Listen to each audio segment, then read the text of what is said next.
की बड़ी खबर से आपको रूबरू करा दे, जहां पर नीट परीक्षा गड़बड़ी मामले में एक बड़ा खुलासा हुआ है। गुजरात के गोधरा में खास सेंटर चुना गया और सेंटर चुनने के लिए 10 लाख रुपए की रिश्वत ली गई है। कुल 2 करोड़ 30 लाख के लेन देन का खुलासा हुआ है। सुप्रीम कोर्ट में लगातार याचिका लगाई जा रही है। ये बड़ी जानकारी, जहां पर नीट परीक्षा मामले पर एक और बड़ा खुलासा। आपको बता दें कि सुप्रीम कोर्ट में लगातार याचिकाएं लगाई जा रही हैं। नीट परीक्षा गड़बड़ी मामले में बड़ा खुलासा हुआ है। गुजरात के गोधरा में खास सेंटर यहां पर चुना गया और सेंटर चुनने के लिए 10 लाख रुपए की रिश्वत ली गई है। आपको बता दें कि कुल 2 करोड़ 30 लाख के लेन देन का खुलासा इसमें हुआ है। सुप्रीम कोर्ट में लगातार याचिका लगाई जा रही है। ये बड़ी जानकारी आपको दे रहे हैं, जहां पर नीट परीक्षा गड़बड़ी मामले में बड़ा खुलासा हुआ है। तो गुजरात के गोधरा में खास सेंटर चुना गया और इसी के साथ आपको बता दें कि नेशनल टेस्टिंग एजेंसी ने सुप्रीम कोर्ट में बताया कि 1563 स्टूडेंट्स को ग्रेस मार्क्स देने का फैसला निरस्त कर दिया गया है। और देखिए, अब इन स्टूडेंट्स को वापस से टेस्ट देना पड़ेगा। 23 जून डेट निर्धारित की गई है। और ये बड़ी जानकारी आपको दे दें, जहां पर नीट एग्जाम में गड़बड़ियों को लेकर सुप्रीम कोर्ट में सुनवाई भी हुई है। केंद्र ने अदालत से कहा कि ग्रेस मार्क्स पाने वाले 1563 कैंडिडेट के स्कोर कार्ड निरस्त होंगे।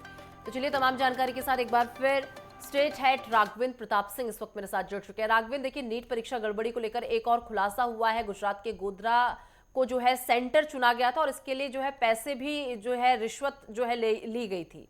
और क्या कुछ अपडेट मिल पा रहा है? बिल्कुल निशा, नीट परीक्षा जो एनटीए है, जिसके माध्यम जिस एजेंसी के माध्यम से हुई, ये नई सरकार के लिए एक नई मुसीबत पैदा कर दी है। कहते हैं सिर मुड़ाते ओले पड़े, चूँकि पेपर लीक एक ऐसा प्रकरण है जिसको पूरा विपक्ष इंडिया गठबंधन उत्तर प्रदेश से लेकर केरल तक इसको भुनाने का काम किया था। क्योंकि पूर्व समय में भी जिस तरह से लगातार पेपर लीक हो रहे थे, उसको विपक्ष ने भुनाया भी।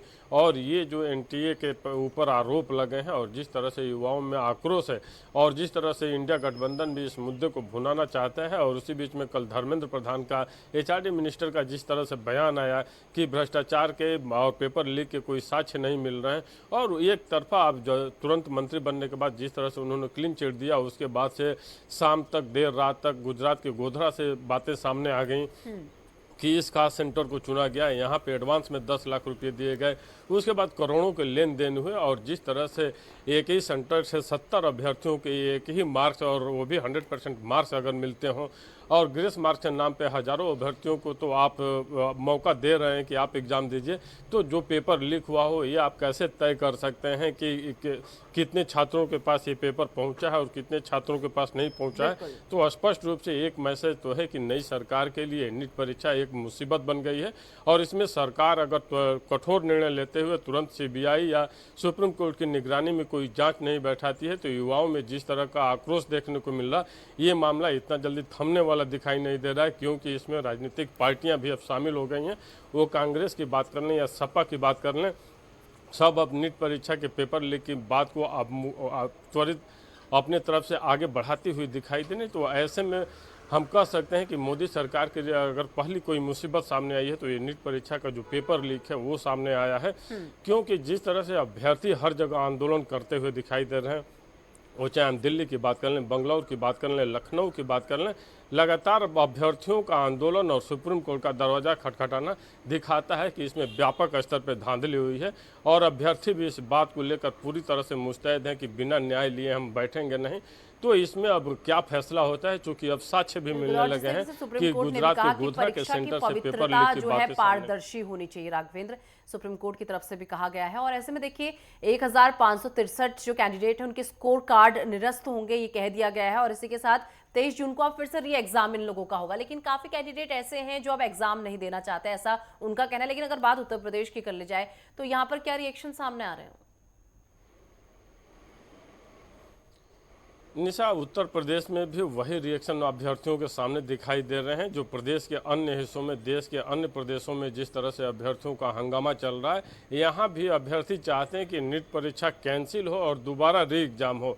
हालांकि नीट के तरफ से जिस तरह से एनटीए की तरफ से ये कहा गया कि ग्रेस मार्क्स हमने इतने 1100 लगभग अभ्यर्थियों को जो दिए थे, उनका हम री एग्ज़ाम 23 जून को ले लेंगे और उसमें देखेंगे कि आगे हम क्या कर सकते हैं। तो ऐसे नहीं होता। अगर किसी भी परीक्षा में पेपर अगर लीक हुए हैं तो टेक्नोलॉजी के ज़माने में जहाँ पे व्हाट्सएप, इंस्टाग्राम से लेकर टेलीग्राम, न जाने कितने ऐसे फंक्शन हैं जिनके माध्यम से स्रोतों से आप न जाने हजारों की संख्या में अभ्यर्थियों के पास ग्रुप बनाकर भेज सकते हैं। तो ऐसे में बिना जांच किए, बिना निष्पक्ष इस पर कार्रवाई किए कुछ भी निर्णय ले लेना कि हम 500, 1000 अभ्यर्थियों का एग्जाम ले लेंगे और पेपर लीक नहीं हुआ है, खुद ही जजमेंटल हो जाना, ये दिखाता है कि आप अभी सही निष्कर्ष पर नहीं पहुंचना चाहते हैं। सरकार अगर इसको गंभीरता से नहीं लेती है तो इसका भी परिणाम उसको बहुत ही भुगतना पड़ सकता है, क्योंकि ये प्रदेश ही नहीं देश के लाखों युवाओं की बात है।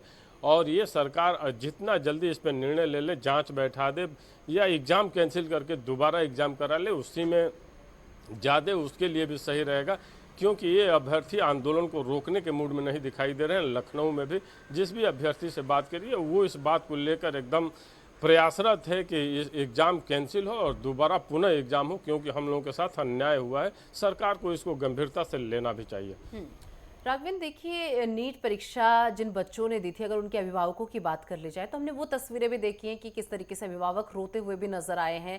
देखिए, और ये बात स्वाभाविक सी बात है कि रोना आ ही जाता है, क्योंकि बच्चा साल भर, 2 साल, 3 साल परीक्षा की तैयारी करता है और उसके बाद अचानक से इस तरीके से मामले आते हैं तो जो है दुख छलकता ही छलकता है। और माता पिता की वो तस्वीरें भी हम सब ने देखी हैं। बिल्कुल निशा, और दुख होता भी है, गार्जियन को भी होता है और उस कंपटीटर को भी होता है जो परीक्षा दिया रहता है। क्योंकि हम कल्पना कर सकते हैं कि 10 बाई 10 में जिस तरह कोई भी प्रतियोगी छात्र तैयारी करता है, उसी में उसका किचन होता है, उसी में उसका स्टोर रूम भी होता है, उसी में इसका स्टडी रूम भी होता है और उसी में उसका डाइनिंग टेबल भी होता है, उसी में उसे सोना भी पड़ता है। तो 10 बाई 10 के कमरे में जो पूरा जीवन जीता हो एक एग्ज़ाम पास करने के लिए, और उस एग्ज़ाम में अगर कोई धांधली दिखाई दे तो उस प्रतियोगी के ऊपर क्या बीतती होगी वो तो प्रतियोगी ही बता सकता है। गार्जियन भी इसलिए परेशान होते हैं कि हर साल लाखों रुपये खर्च करके अगर वो अपने बच्चे को घर से बाहर पढ़ा रहे हैं तो एक लालसा होती है कि हमारा बेटा या हमारी बेटी इस परीक्षा को क्लियर करेगी और आगे इन पदों पर पहुंचेगी।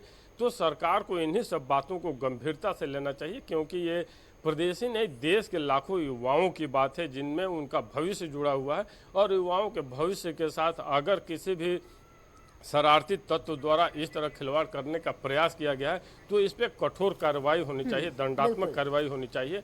और प्रथम दृष्टया जिस तरह के साक्ष्य मिलते जा रहे हैं इस पे पुनः एग्जाम कराने और इस परीक्षा को कैंसिल करना ही एक विकल्प दिखाई दे रहा है और कोई विकल्प भी दिखाई नहीं दे रहा। निशा, बिल्कुल।